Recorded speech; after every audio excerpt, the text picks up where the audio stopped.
Olá! Você já parou para poder pensar como as histórias que demonstram o agir de Deus impactam a nossa vida? Elas alimentam o nosso espírito, a nossa alma. E aqui no Prova Viva o que a gente mais gosta de fazer é contar boas histórias.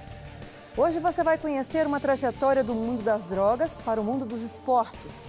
Tudo com o principal tema, a conversão a Ele, nosso Senhor Jesus Cristo.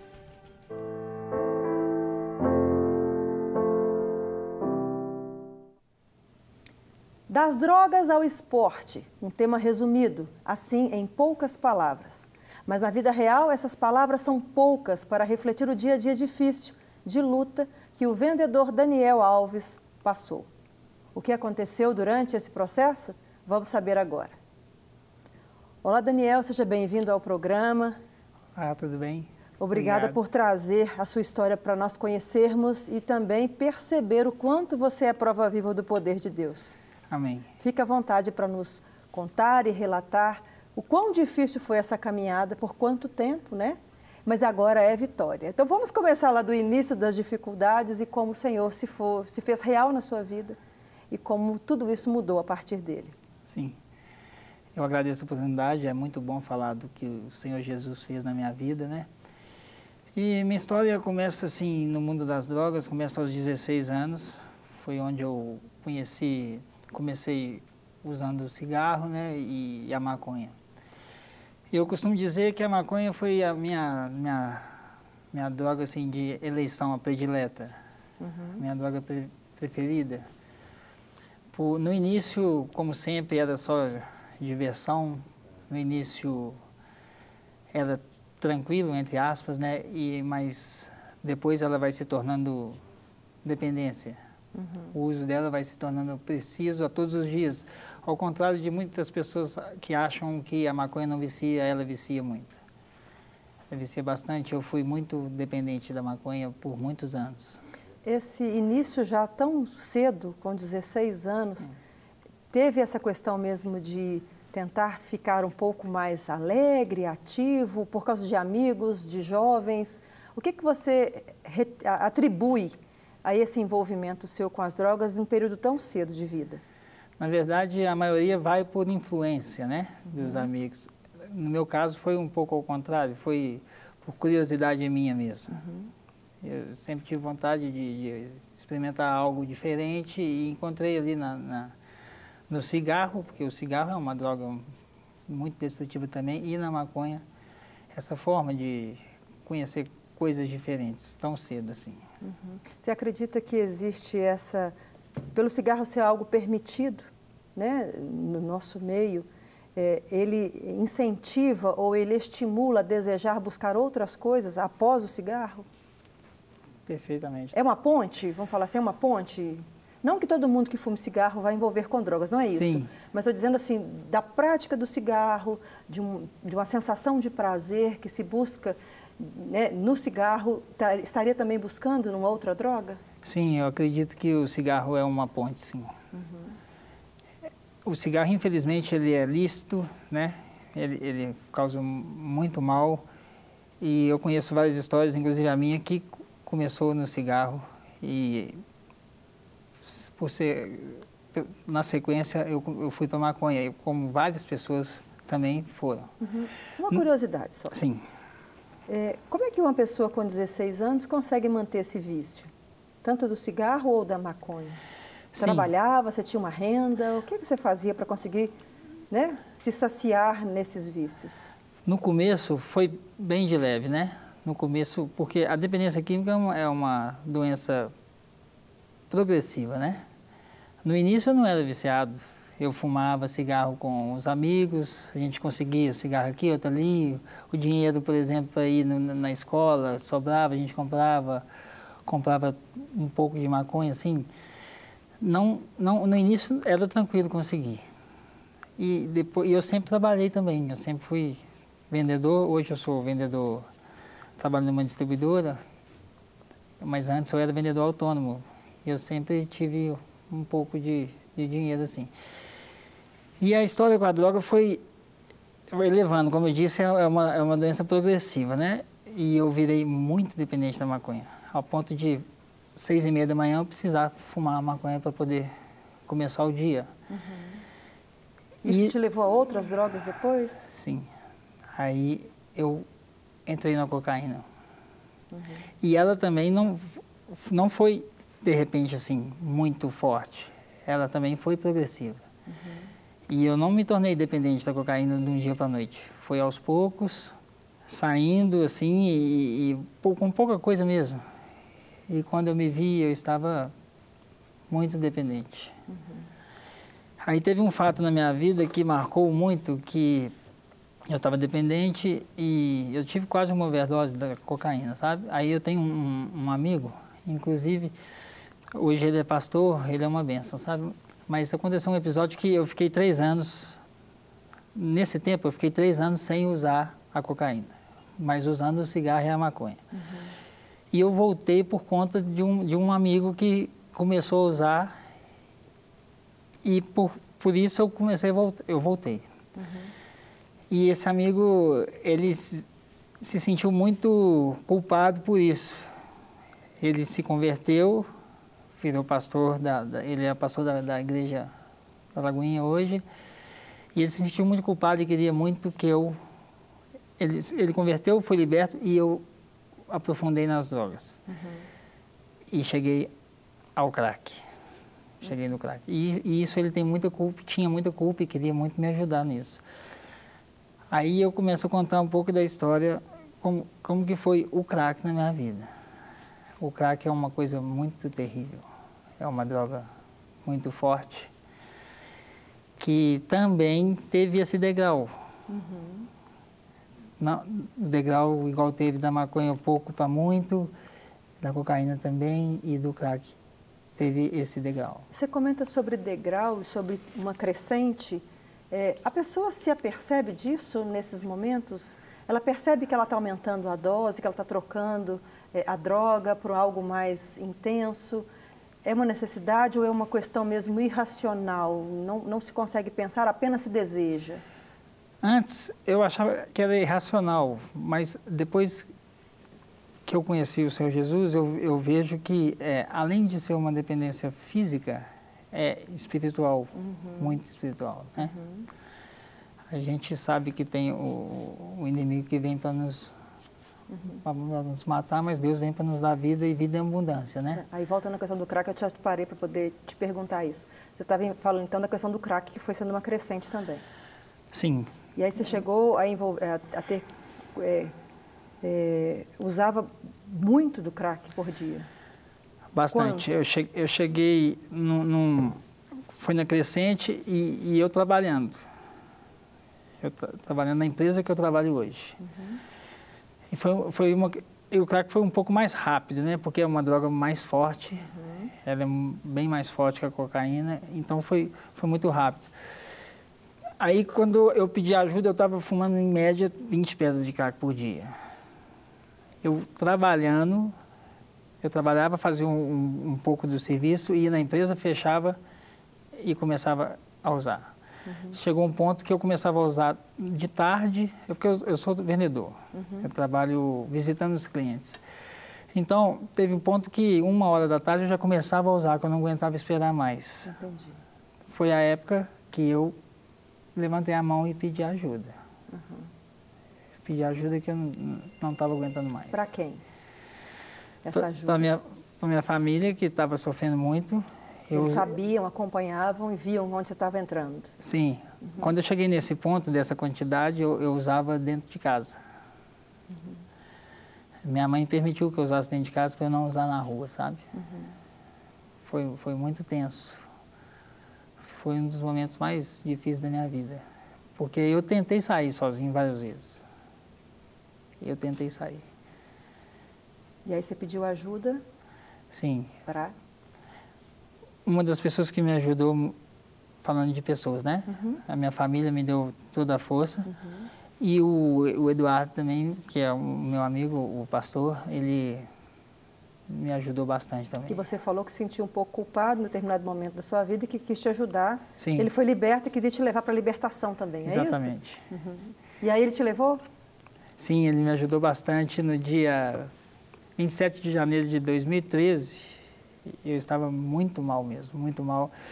Eu fiquei na casa dele o dia inteiro e ele falou, hoje eu pedi ajuda e ele falou assim, então tá, fica aqui que a gente vai no culto à noite. Aí eu fui no culto do pastor Márcio, domingo às 18 horas. Foi onde, foi tremendo, assim, foi onde eu aceitei Jesus, né, e eu senti uma coisa muito bacana, muito sobrenatural, assim, chorei demais e foi ali que eu levantei a mão e pedi ajuda.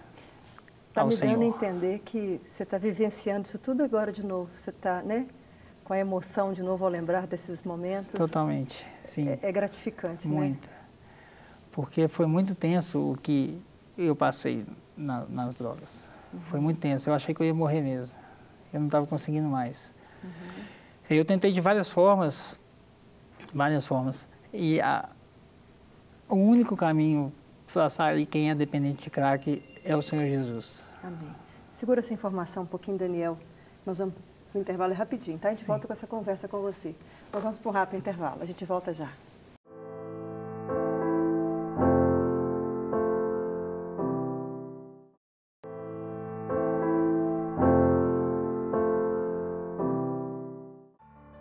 Estamos de volta com a história do vendedor Daniel Alves.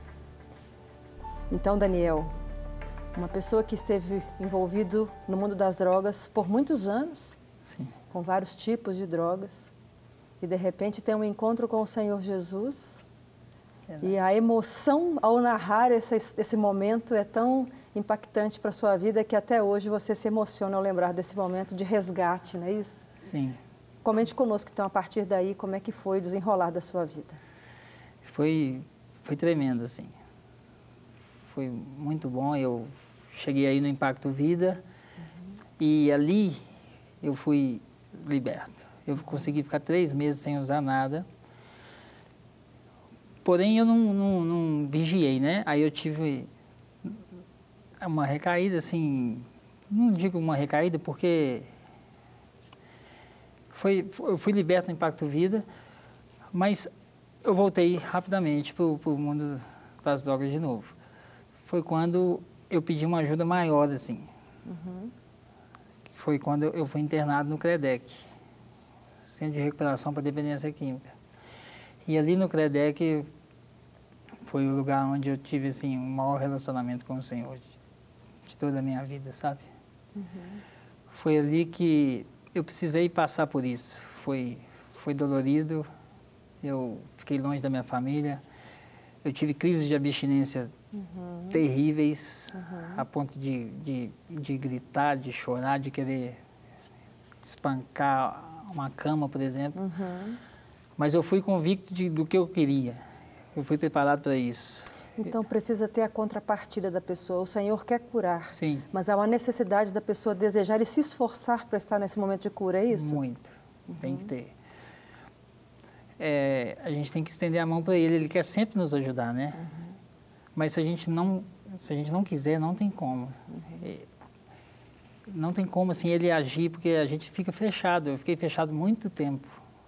Quantos anos ao todo você ficou envolvido em drogas? 16 anos. É muito tempo. Muito tempo. Alguma sequela disso? Não.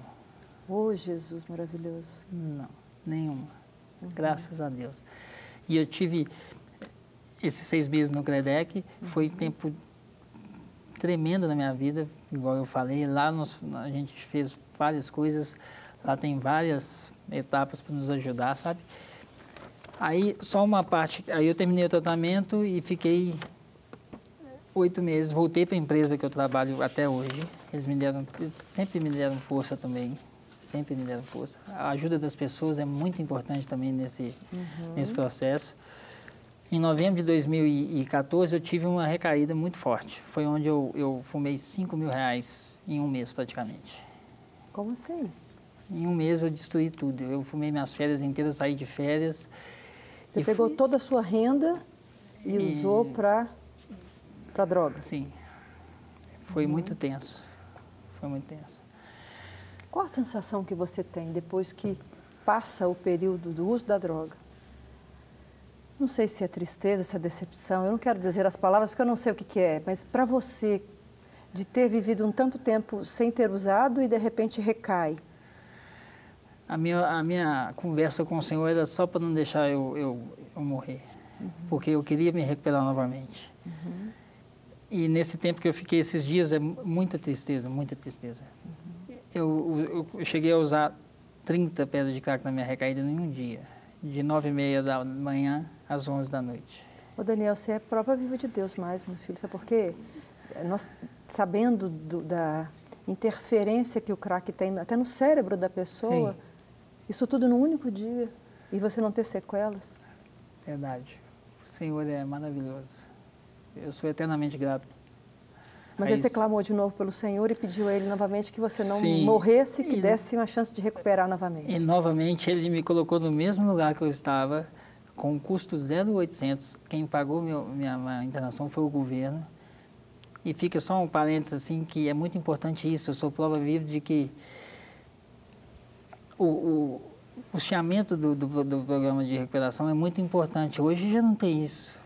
Praticamente não tem isso. Hoje se paga praticamente todas as clínicas. E eu fui abençoado por Deus nas 2 internações. E para a glória dele, eu fui liberto na segunda eu fiquei e fui liberto, assim, tem 3 anos que eu estou limpo.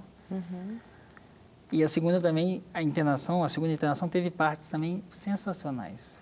Eu creio que, assim, foi muito bom. Eu tiro coisas boas dessas coisas ruins, né? Que a gente tem que ver o lado bom das coisas. E lá dentro, de novo, foi muito bom. Aí as internações te ajudaram, é isso que você está dizendo? Bastante. Mesmo tendo sido um momento difícil, ele foi proveitoso para a sua vida. Muito. E a partir daí, como é que sua vida caminhou, então? E assim, só deixar claro que a ajuda da família é fundamental. A minha mãe é uma guerreira. A minha mãe é maravilhosa. Meus irmãos foram sensacionais. Meu pai também. Eles me ajudaram muito. A família tem que abraçar. Eu sei que é difícil. Eu sei que viram codependentes, né? Mas é fundamental a ajuda da família. E também das pessoas, dos amigos. A minha empresa me ajudou bastante, onde eu trabalho até hoje. Né? Eu dei muito trabalho lá, eu deixei eles na mão por conta da dependência química. E você então saiu dessa casa de recuperação, já tem 3 anos, pelo que você falou. Sim. E essa caminhada de lá até agora, como que ela tem sido? Lá nós aprendemos que tem várias coisas, né? Que o que cura e o que liberta é Jesus. Isso aí. Mas tem ferramentas que o Senhor usa para nos ajudar, né? Na caminhada. O entretenimento, a vida com a família, amigos. E uma ferramenta que, assim, muito importante que tem me ajudado até hoje é o esporte. Eu comecei a fazer corrida de rua. Então, eu comecei a correr e, assim, e foi aumentando a vontade de correr, sabe? E eu treino numa empresa, numa assessoria esportiva, né? A gente paga a mensalidade e eles nos treinam, né? E fui só progredindo, fui fazendo umas corridas maiores, 10 quilômetros, 15 quilômetros. E hoje eu já fiz 6 meias maratonas. Olha, virou atleta? Sim, amador. Mas eu sou um atleta hoje, para a glória do Senhor Jesus, né? Ano passado eu fiz uma maratona no Rio de Janeiro, 42 quilômetros. Eu fiz ela em 3h50, sem parar nem um minuto. Foi bênção demais. Que isso, deu valor. Foi muito... Que bênção. Foi um dos momentos mais emocionantes da minha vida. Foi a chegada lá na maratona, sabe?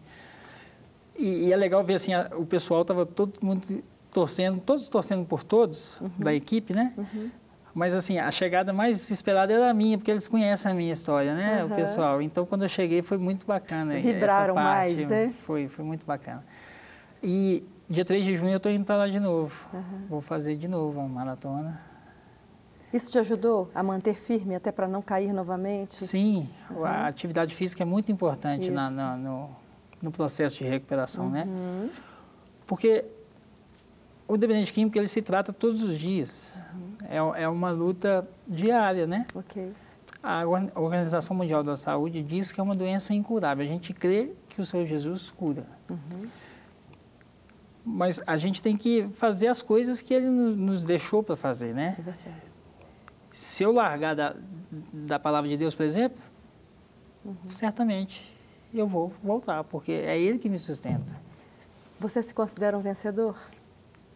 Em nome de Jesus, com Ele no barco, sim. Um vitorioso. Com Jesus eu sou mais que vencedor, né? Alcançando novas medalhas. Sim, para a glória dele, sempre para a glória e para a honra dele. E ele tem cuidado de mim, ele tem me honrado bastante, sabe? Ele é maravilhoso. E é um testemunho que você deixa mesmo para as pessoas é que pode confiar no Senhor.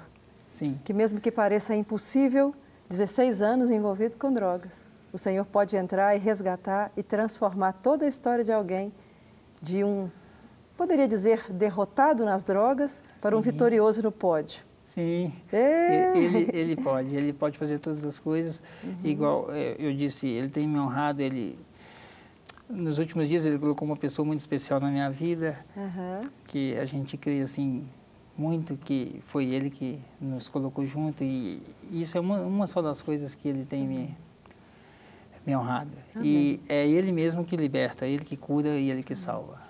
Daniel, obrigada por ter trazido a sua história para nós aqui no programa. Obrigada por ser prova viva, ter deixado o Senhor agir na sua vida, ter permitido que Ele fizesse essa mudança toda e hoje pudesse testemunhar para as pessoas o quanto Ele pode. É infinitamente mais do que você disse, o Senhor é muito maior do que aquilo que já fez nas nossas vidas.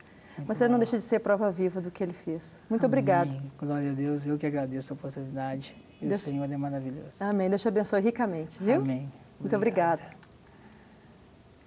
Em 1 Coríntios 10, a parte B do versículo 7 e o versículo 12 dizem assim: o povo se assentou para comer e beber e levantou-se para se entregar à farra.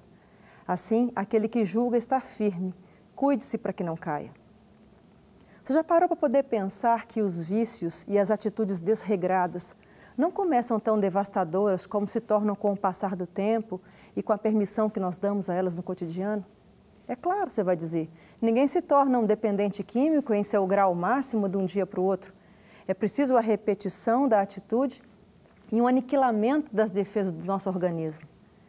Diante dessa constatação, então, nós deveríamos nos preocupar com ambientes aparentemente inofensivos, mas que trazem consigo a liberdade para ações individuais pecaminosas, que são aceitas e que muitas vezes até estimuladas pelo grupo. Isso porque esse descontrole é visto nesses ambientes como oportunidades de relaxar ou momentos isolados de descontração e autossatisfação, mas não percebem que o mal que podem gerar com o tempo e com a repetição. Eu estou dizendo de pessoas que se tornaram viciadas em algo como bebida, drogas, pornografia. Muitas dessas pessoas têm suas primeiras experiências em ambientes familiares ou de amigos. Entram nessa prática por um estímulo alheio ou curiosidade. Elas acabam rindo do seu primeiro porre, do passar mal de tanto comer, acreditam não ter problema ao abrir um vídeo pornográfico de um grupo de amigos de WhatsApp que encaminhou e, quando assustam, já estão presos nessa armadilha. Para os que compreenderam esse risco e preferem ter suas mentes cativas a Cristo, não podem baixar guarda só porque entendem e já entenderam intelectualmente a vigilância quanto ao domínio próprio. Diante daquilo que pode escravizar, deve ser constante a vigilância. Qualquer um pode cair de novo. Pode cair no mesmo erro que prometeu nunca mais praticar. Por isso, a confiança precisa estar sempre em Jesus e aceitar a condução do Espírito Santo que nos lapida em santificação. Fuja de lugares que parecem mal, de pecados que parecem pequenos e inofensivos.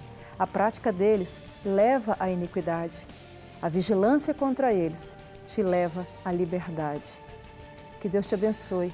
Você tenha uma excelente semana. Eu te aguardo aqui comigo na nossa próxima semana para mais um Prova Viva.